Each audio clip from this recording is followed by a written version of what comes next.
Bonjour à tous et bienvenue sur Mechatronics, je suis très content de vous retrouver dans cette nouvelle vidéo où on va parler des dernières nouvelles dans le monde du minage. On va voir SRB, Kaspa, voilà la partie sur Gate.io, ce qui se passe au niveau des banques en ce moment, et puis on va parler d'un coin qui a l'air intéressant.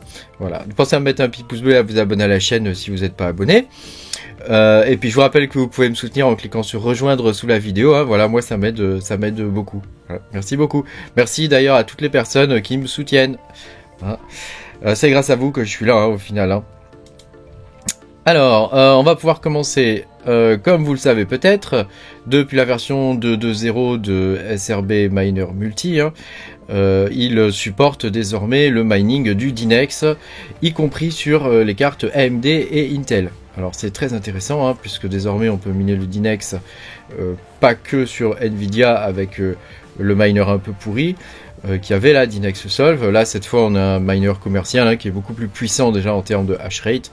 Hein. Par contre il reste une grosse problématique, c'est que toutes les cartes avec des processeurs un peu pourris, un peu anciens quoi, hein, qui supportent pas les options AVX2 par exemple, et qui ont un nombre de corps très petit. Pour le coup, le hash rate qui est renvoyé à la poule est pas bon et ça pose, voilà, il est pas minable. Hein, voilà. Avec cette nouvelle version, ça devient possible, hein, pour le coup, de miner avec des BTC 37 par exemple. Hein. Par contre, ça pénalise les personnes avant qui avaient un processeur plus puissant. Hein, faut savoir que les cartes graphiques, elles servent à miner sur le proof of work. Hein, et le processeur de votre machine, en fait, lui, il sert à miner sur le proof of useful work. Hein. Donc vous voyez, ça utilise la totalité du rig en gros. Hein. Voilà. Cela dit, après moi ça m'empêche pas de mon côté, parce que comme la charge n'est pas très élevée et sur l'un et sur l'autre, si vous avez un processeur puissant comme sur mes rigs où j'ai des 5009, je peux miner les deux du coup, hein, tu vois. Donc c'est intéressant. C'est intéressant parce que du coup ça me fait un dual au niveau du CPU quoi. Voilà. Alors pour le coup cette nouvelle version enlève cette possibilité là et tout est fait sur les GPU. Donc ça fait baisser le hash rate, mais vous pouvez contourner ça en utilisant la commande qui est ici là, qui donne, hein, qui est Dynex CPU POW, hein, et qui permet voilà, de rétablir le mode de fonctionnement comme avant. Par contre, si vous avez une BTC 37 ou un vieux processeur, hein, un vieux Celeron, il vaut mieux ne pas utiliser cette commande là pour le coup. Hein, mais c'est intéressant pour ceux qui ne pouvaient pas le miner avant, ils vont pouvoir commencer à le miner. Hein, même si en ce moment, en termes de rentabilité, voilà, c'est pas la méga fête quoi. Alors ensuite, je voulais revenir avec vous sur Gate.io et Kaspa. Hein, ça y est, il va être listé. Hein. Il va être listé, donc c'est encore une excellente nouvelle. Hein. On n'arrête plus la progression de Kaspa, hein, puisqu'il continue de faire sa poussée. Hein. Là, en quelques mois, il a été listé sur des exchanges quand même assez importants, hein, comme MEXC. Par exemple. Là, on va le retrouver maintenant sur Gate.io, hein, qui est déjà vraiment un gros exchange quoi. Hein. Il est plus connu par le monde occidental quoi, hein, que MEXC, hein, qui a changé de nom d'ailleurs. MEXC il s'appelait pas comme ça. Hein. Voilà. Après, moi j'attends maintenant que Kaspa arrive sur vraiment des très très gros exchanges comme par exemple KuCoin ou OKX quoi. Voilà. Et puis Binance, pourquoi pas, hein, soyons fous. Hein. Soyons fous. N'empêche que quand on regarde la progression de Kaspa, c'est absolument phénoménal. Hein. Bon, moi, je vous l'ai présenté il y a plus d'un an maintenant, hein, ce coin. Hein. Voilà, pour ma part, je le mine toujours. Hein, je suis toujours en train de le miner. Je pense qu'il va continuer de monter. Hein, voilà. Après, on ne sait pas trop de quoi l'avenir sera fait. Évidemment, dans le monde de la crypto, c'est comme ça. Hein. Si ça se trouve, ça va se finir en queue de poisson. Et il y a pas mal de crypto où c'est comme ça. Hein, il y a un pump and dump au départ. Pour l'instant, nous, on est toujours dans le pump du départ. Avec Kaspa, en tout cas, c'est une aventure qui est fantastique. Voilà.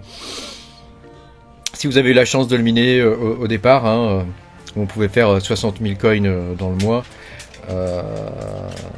Voilà, c'était pas mal. Hein, c'était pas mal. Hein. Voilà. Ensuite, toujours Kaspa, hein, il a été listé sur Cheng. Alors, je sais pas si je le dis bien. Cheng Finance. Donc c'est un wallet. Hein. C'est un wallet, donc ça vous permet de faire de la DeFi et des choses comme ça. Donc on peut désormais swap Kaspa dessus, donc ça aussi c'est une bonne nouvelle. Hein. Alors c'est une application qui est relativement peu connue, hein, par les Européens, mais je pense que c'est pas mal utilisé en Chine et dans les pays asiatique. Hein. Vous savez, le prochain bull run, je pense qu'il va venir d'Asie, hein. Parce que quand on voit les problèmes au niveau des banques, etc. Aujourd'hui, d'ailleurs c'est mon sujet suivant, hein, il est fortement probable que le prochain bull run vienne d'Asie. Alors au niveau du BTC, comme vous avez pu voir, hein, avec toutes ces histoires de banques qui font faillite, hein, on en est à la 3e maintenant, hein, puisque la banque Signature a fermé ses portes, n'est-ce pas, hein, donc c'était une banque aussi crypto entre guillemets, hein. On peut voir que pour le coup le BTC commence à jouer son rôle. Comme on avait vu, il a été créé, pour rappel, hein, le Bitcoin a été créé après la crise des subprimes en 2008, hein, et la faillite de Lehman Brothers. Voilà, donc on voit peut-être qu'il commence véritablement à jouer son rôle. Hein. Il le joue déjà dans certains pays pauvres, hein, où la seule réserve de valeur facilement accessible, c'est le Bitcoin au final. Hein. Voilà, donc il commence à jouer son rôle. Alors après, avec la faillite de toutes les banques, comment ça s'explique un peu tout ça, hein. Grosso modo, ça c'est la courbe qu'on peut voir des dollars, hein. Comme tu peux le voir ici, il y a eu énormément d'émissions de dollars, hein, depuis 2019 à peu près, hein. Tu vois ça. Avant on était dans une politique déflationniste en termes de quantité de monnaie, hein, et là on voit que la planche à billets a tourné à mort, et donc il y a eu énormément d'argent gratuit. Alors qu'est-ce qui se passe? Moi, c'est mon sentiment personnel, hein, c'est qu'il y a des gens qui s'amusent, enfin qui s'amusent entre guillemets, hein, qui regrettent cet argent gratuit, hein, et donc ils font exprès de mettre en difficulté les banques, c'est-à-dire qu'ils font des retraits énormes au niveau des banques, et ensuite il y a une sorte de contagion qui se fait, et pour le coup c'est très simple, hein, dès que on commence à avoir quelqu'un qui retire énormément d'argent sur une banque et il dit aux autres, les gars, allez-y, retirez un max sur cette banque. C'est ce qui s'est passé au niveau de la Silicon Valley Bank, hein.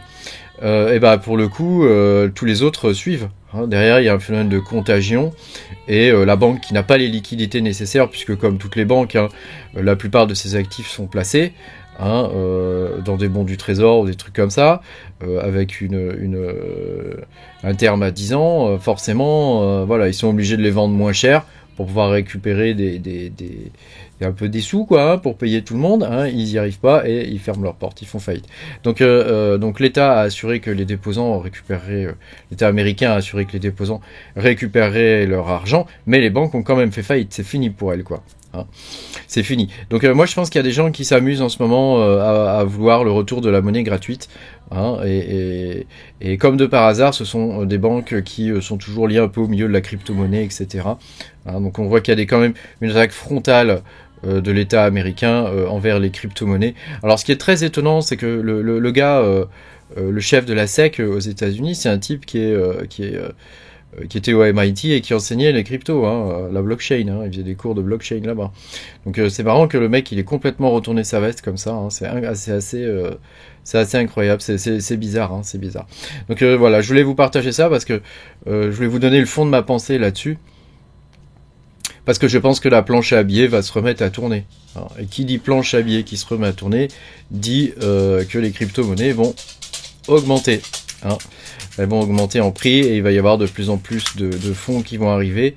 Hein, et les market cap vont commencer à monter, etc. etc. Vous connaissez la chanson. Hein. J'avais fait une vidéo où je vous expliquais un petit peu ce que je pensais du prochain bull run, quand est-ce qu'il commencerait à avoir lieu. Et pour moi, le début du prochain bull run devrait se situer cet été. Alors le tout début. Hein. C'est-à-dire que pour l'instant, on est encore dans des prémices, hein, il y a des soubresauts, des choses comme ça. Déjà, on a le bottom, c'est bon, hein, on l'a touché depuis un moment déjà. Hein, donc je pense que là, la machine va se relancer doucement, mais sûrement. Voilà, comme vous savez, ça prend du temps, et puis après, il y a une phase un petit peu maniaque, explosive, hein, où c'est là qu'il faudra être prêt. Hein.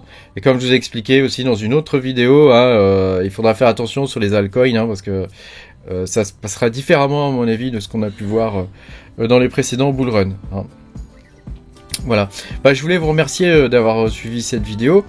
Voilà, pensez à mettre un petit pouce bleu puis à vous abonner à la chaîne si vous n'êtes pas abonné. Et puis moi je vous dis à bientôt, hein, pour de nouvelles aventures. Salut, salut.